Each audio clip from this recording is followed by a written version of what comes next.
guest today is Becky Morrison. She's an executive coach, former lawyer, and the founder of the Butterfly Society. Becky, welcome to our show today. Thank you, Christopher. I really appreciate the opportunity to be here and chat with you.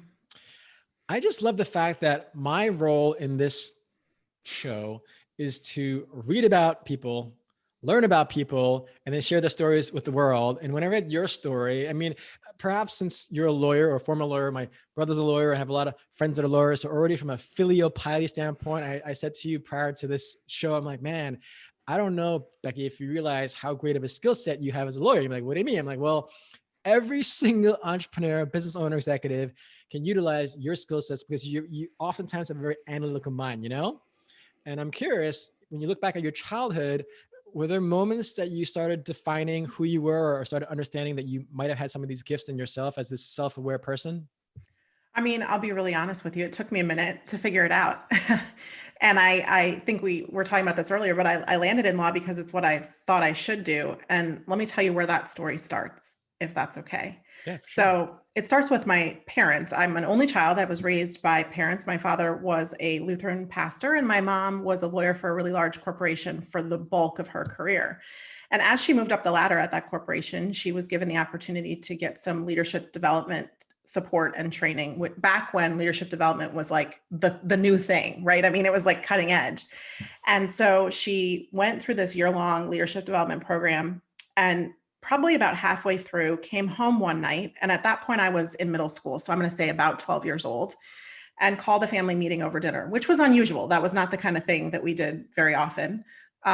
And sat down and said, I have something to tell you guys. I'm kind of uncomfortable and worried about how you're going to react, but I want to let you know that as part of my homework for my leadership development program, I need to share with you that my career is my top priority. And so here I am sitting there, a 12-year-old, and my initial response in 1980, whatever it was, duh. I mean, she had literally been living like work was her top priority, but for her to claim it took a lot. And I want to be clear and add that I in no way felt less loved, right? It was possible very much. I mean, I had great parents who created a very wonderful, safe environment for me to grow up in. But it was really important for me to hear that she was claiming what mattered most to her. And frankly, it was a relief because it allowed me and my father, who both cared deeply about her, to help invest in her achievement of what mattered. And so that moment really was defining for me because I realized the power of claiming your priorities. Now, it took me several decades after that moment to understand that as her daughter, I didn't need to share the same priorities, and that it was about really finding my own way. So, well, let's focus on that moment for now, because 12 years old, that's very impressionable. I used to teach high school. I've taught junior high as well. And that's one of those ages where you can go this way or that way. And that's something that you took it well, but I'm curious, did you always already know that you were loved? So even though your mom said that, because you could have either said, wait, mom, I'm not your priority. What do you mean? I'm curious, like, how did that happen? Did you already have that self-awareness that you were loved? So it wasn't that what you call a big deal? I think there's two things that went into it. Yeah, first, I very much knew I was loved. There was never any question of my value as their child. But I think the second thing is that my parents placed a pretty high premium on independence and on figuring stuff out for myself. And so I think I already was pretty independent by that point. I didn't need a whole lot of parental supervision or into, when I say a high priority, I was really encouraged to try to figure things out on my own first. And so, I think by 12, I was already doing my own laundry because I was frustrated at how my dad had done it. I was probably managing most of my own homework because, again, that was the expectation. And so what I was missing out on, quote unquote, missing out on by having my mom's top priority be work wasn't much. It wasn't a change. She already was working a lot. Her career was very important. My dad was the one who was more present at home, and that was working just fine. And so it wasn't as though she was saying, I'm suddenly going to invest more time. It was just clear. It was clear when the choice had to be made between X and Y, I'm going to choose career. And that just, to me, was I don't want to say a relief because it makes it sound like there was a lot of tension, but it was a relief. It was nice to know what mattered. Yeah. No, but that's so powerful. I've literally never met anyone talk about this, having first a family meeting and then saying to their child, you're not, I mean, you're a priority, but that's like that takes a lot of courage for your mother to have done that, For because sure. it's one thing to coach someone to do something, but to do that, that's really telling. And again, I read somewhere, I'm not a parent, but I've worked with a lot of kids, and it's like, I always hear that it's not what you say, it's what you do. And your mother is modeling the behavior of someone who's courageous, who's someone Hmm. self-aware, and someone who follows through. And that's so fascinating and telling. So talk to us about from age 12 to, let's say, when you get into high school and college, when did you start forming this identity about who you were and what path you headed toward as a career professional? So, I mean, like I said, it took me a long time to figure out what my path was. So, high school to college, I mean, I went to what I consider a good college. I went to Wellesley, and then from Wellesley, I got a job, which I did for a couple of years, always knowing I was going to go to grad school. And then I went to law school because it seemed like the next logical step. And I'd love to have a story for you about wanting to be a lawyer to fight for the little guy or something like that, but it really wasn't that. It was, this is what you do. You go get a career and then you move yourself up the ladder. And it really wasn't until I was probably 4 years into the practice of law. What kind of I law were you involved with? so I was a antitrust litigator. So I worked for a large law firm and primarily defended companies who either wanted to merge or had merged, and the merger was being challenged by a government agency. Um, and so here I am a couple years into practice. I'm married at this point. My husband is working in counterterrorism, so super intense career. And we have a 2-year-old, or I guess she's a little less than 2 at this point. And it was one of those nights where I had a very full day scheduled and something blew up in the world. And we had an agreement, my husband and I, Like as literally between something us, blew up. like literally something blew up in the world, and he was stuck at work, and we had an agreement that his mission took precedence over my mission, and so I was the one who then had to go and pick up our daughter at daycare. Well, we happened to be in very busy trial prep, and so I get home and I've got calls late into the night, and I've got a 2-year-old or 18-month-old at that point that I'm trying to manage. And I can distinctly remember this moment where I'm on the phone with the expert with the cordless phone clipped to the back of my pants, the notebook resting on the toilet seat cover, and my daughter in the bathtub. And so I'm trying to manage bathing my daughter and running this meeting and taking notes that I'm then going to have to type up for the team the next day. And I can remember this thought of, man, I am literally doing it all. Like, this is it. I'm the epitome of the working mom. Like, look at me killing it, right? And then within not even a breath, the thought was, this is not sustainable. I'm not happy. Something needs to change. And that was really the moment where I started to think about, what are my priorities? Not what do I think they should be, not what were my mom's priorities. What does Becky want to be for the rest of her life? What matters to her success and to her happiness? And how do we architect a life around that? And so that was the beginning of stepping into this path that I'm on now. Wow. Again, that sense of self-clarity and self-awareness. So you go from having that awareness, and then from the moment that you say, okay, I'm done with law, because so many of us, so many people around the world, I mean, when I worked at American Express, I said, I'm going to give it a few years. But by that point, I was already beginning to write a book. But when I was 26 at the time, I'm at American Express on Wall Street. I would literally say to myself, if I'm here at 30, I'm going to like shoot myself. Not literally, but just like, I cannot fathom going back to forward motion thinking, or forward thinking hindsight, I call, where I don't want to be here. I mean, it's like, I had my luxury apartment I bought. I'm building up my stock portfolio. I have this great job at this very prestigious company on Wall Street. But I'm like, yeah, this is not where I see myself. So I I was not the most patient person. So I left after 2 years at American Express. And then flew out to California, wrote my first book, and that has begun my journey over the last 20 years. So for you, what were some of those turning points and those moving forward so that our listeners and our viewers can really learn from your example, Becky? Yeah. So I would love to say that I was as brave as you were, but I wasn't. I So don't I know if I was had that, brave or I was just like a lot of well, fear and pain. brave or impatient, Yeah. whatever, the result is the same, right? Um, And I would say this. So, I had that moment, that bathtub moment that I just described with my daughter. And then it took me another 18 months to decide that it was time to make a job change. And I did what most people do when they are unhappy in their job. They don't quit and go to California and write a book, right? They look for the next logical job that would fit them, that might be different. And so the first thing I did was look at other firms, thinking maybe the balance of life will be different at other firms. Maybe I will like law more at another firm. And very quickly realized that no, that was not actually considering what my priorities were. My top priority was to be an available parent. I still wanted to work outside the home, but I wanted the flexibility to be able to show up at, the preschool Christmas program or the after school sports event. And so um, I, I did take a turn off of that path of lawyerdom, but I didn't take a radical turn. I went and worked for another large litigation firm in DC on the admin side. And what that got me was the ability to keep my feet wet in the law, but to have way more control over my schedule and to declare, hey, my top priority is momming or being available to my family. And so if the kid is sick, I'll be home. If I want to go to an after school event, I'll take the leave to do it. And so I spent about a decade in that space before realizing that, and now by that point I have two kids and they've grown up a little bit. And then I started to realize that, okay, that was great for that chapter, but now my happiness is starting to flag again. I'm feeling a little bored. What next?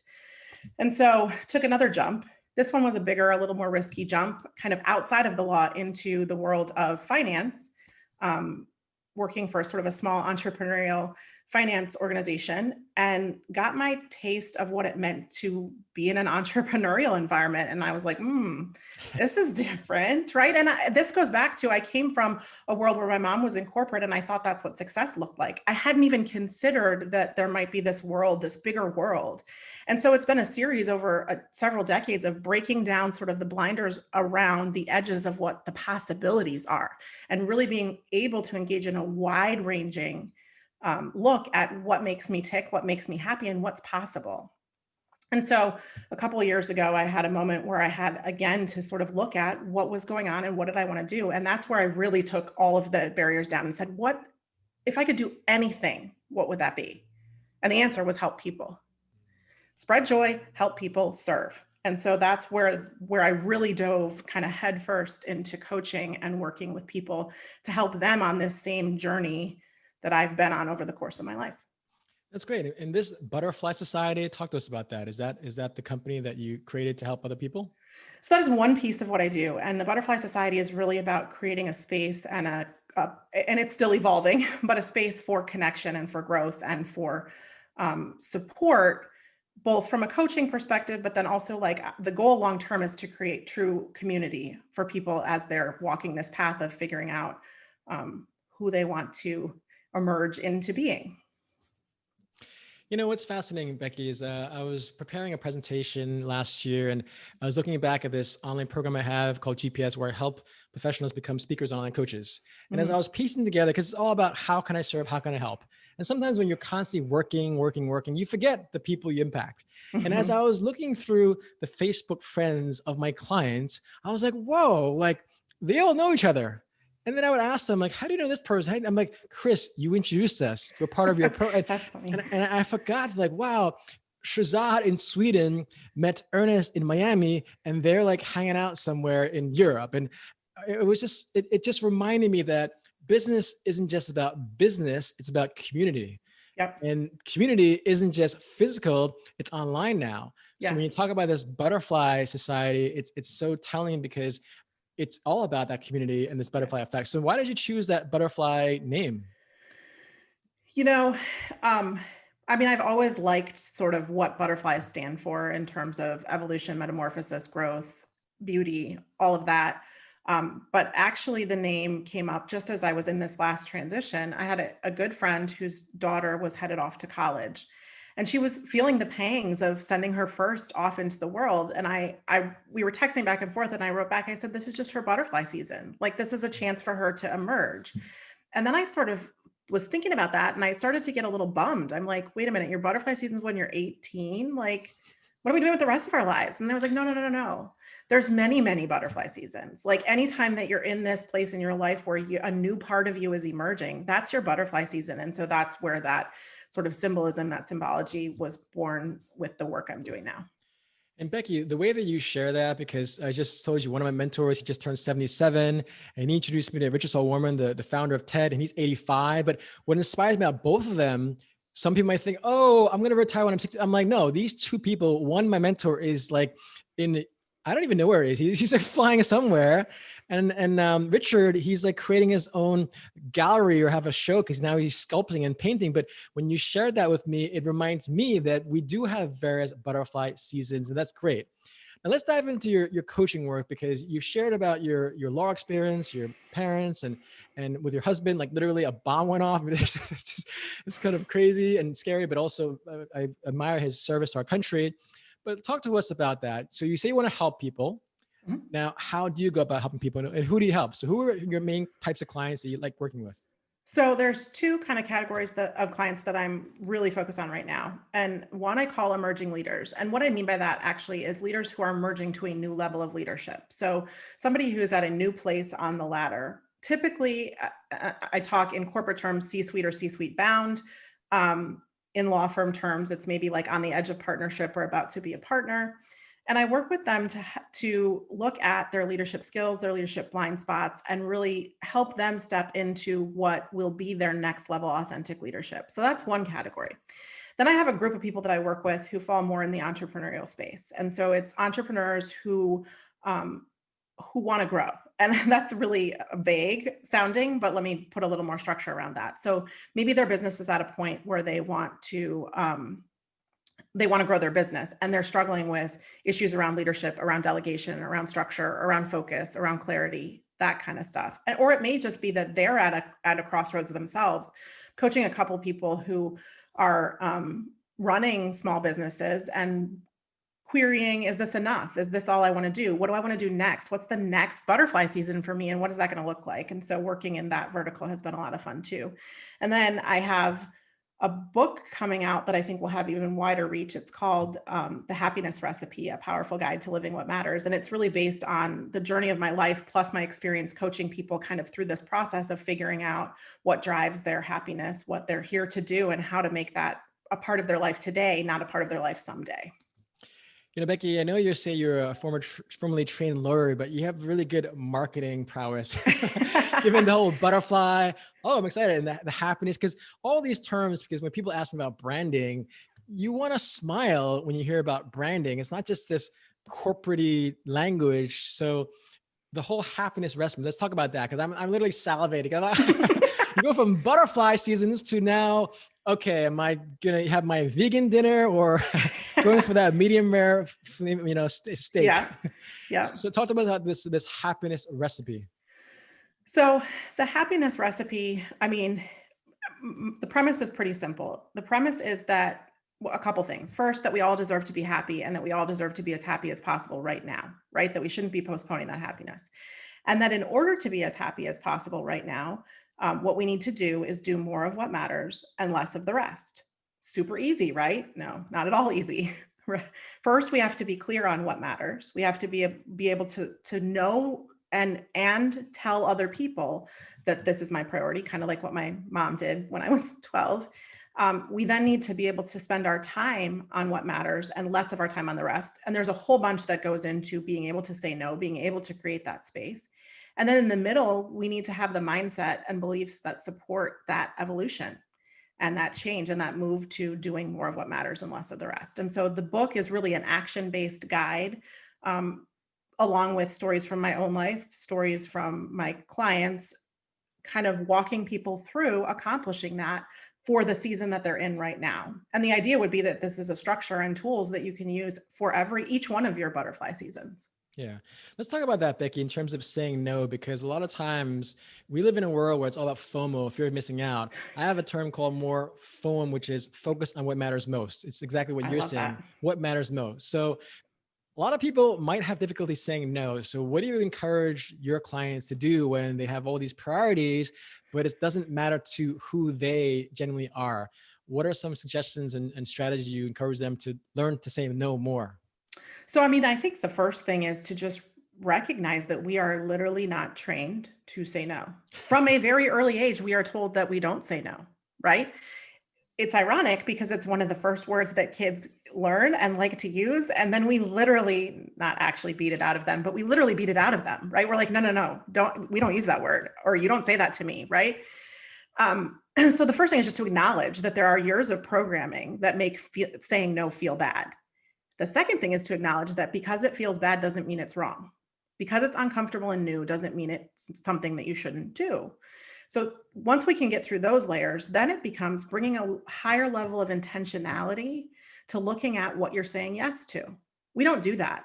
So I'll just give you a really small tactical example. I have an exercise in my book, and one that I use with a lot of clients. I call it Subtract Sunday. And it got its name because I like to plan my week coming up on Sunday. And I know I'm not alone in that, right? That's a productivity tip that a lot of people have adopted. But what I see my clients doing, and what I used to do, is look at all the things that I thought I had to do. And then Sunday was spent putting the puzzle together without any consideration of whether the pieces in that puzzle were the right pieces. First step of Subtract Sunday. What on my upcoming to-do list and in my schedule is tied to what matters to me? That gets scheduled first. What's on there that is not tied to what matters to me? And can I subtract it? You know, Becky, as you share that story, you remind me of Jeff Bezos. Some of us may have heard of him, where he has this framework called the regret minimization framework, where when he was in his early 30s, working at a hedge fund in New York City, he found out this stat that the web usage was growing at 2,300%. And he thought to himself, would I regret staying on Wall Street? He said, no, I'm not going to regret that. But if he said, will I regret not being part of this internet world? Now, mind you, this is in 1994. So now, oh yeah, it's so obvious. No, it's not. But at the time, he said to himself, would I regret not being on the internet? He's like, I would regret it. Mm-hmm. But going back to what you're saying, it's about making those self-aware decisions that he said no to a lucrative job, to certainty, to a pretty high life. Mm-hmm. And yet his wife at the time was grateful and smart and bold enough to say they're packing up everything, driving out to Seattle, and ultimately creating Amazon, which now 20 plus years later, he's like a billionaire, right? But right. He always talks about making quality decisions. Mm-hmm. It's not about thousands of decisions. It's about high quality. So mm-hmm. with you, it sounds like you are making these very high quality decisions. And how do you go about really not just saying, okay, you got to say no, but how do you actually keep them accountable to actually execute some of their goals? Well, I mean, I think it comes down to, for goal execution, it's a couple things. It comes down to the why, right? Why does that goal matter to you? Is it tied into your priorities? And that's always going to be easier to execute. But I think more than that, it comes to, I mean, there are so many things, Christopher, that get in the way of us executing our goals that have nothing to do with our goals. That's why they have you, Becky. Yeah, no, but it's true. But so when I talk, when you ask, that's why I'm struggling a little bit to answer this question, because when you ask about accountability, I'm like, well, accountability is last. Like first we have to get through all of this stuff that stops us from executing our goals. You know, stuff that stops us from saying no, like I believe I have to do more to have more. That is a mistaken belief. Yeah. You have to do more of what matters to have more of what matters. But the solution is not just doing more, because that's a recipe for burnout and unhappiness. And, you know, so getting past some of those like foundational shifts that you have to make, once you clear that out and you've got a clear priority and you're willing to own it, executing on it's the easy part. Accountability is the easy part. To me, it's the work that comes before that to get your nervous system on board and your brain on board. That's the hard part. So that's a really interesting point, Becky, because ultimately you said it earlier before about programming. We're all programmed to think and act a certain way. Mm-hmm. I remember when I was a kid, 6 years old, I'd be riding my bike around my block in Woodside, Queens.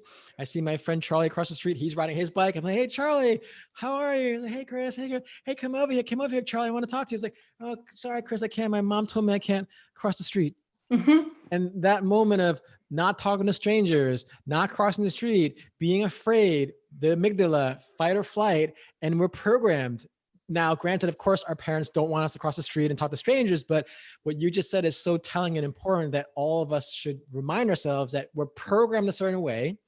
And if you don't have someone like yourself to first understand what is their program, dissect what works, what doesn't work, and then say, okay, these are your priorities. You might want to consider that. And when you remove that, then yeah, you're right. I've never thought of it that way because we're always thinking about being accountable.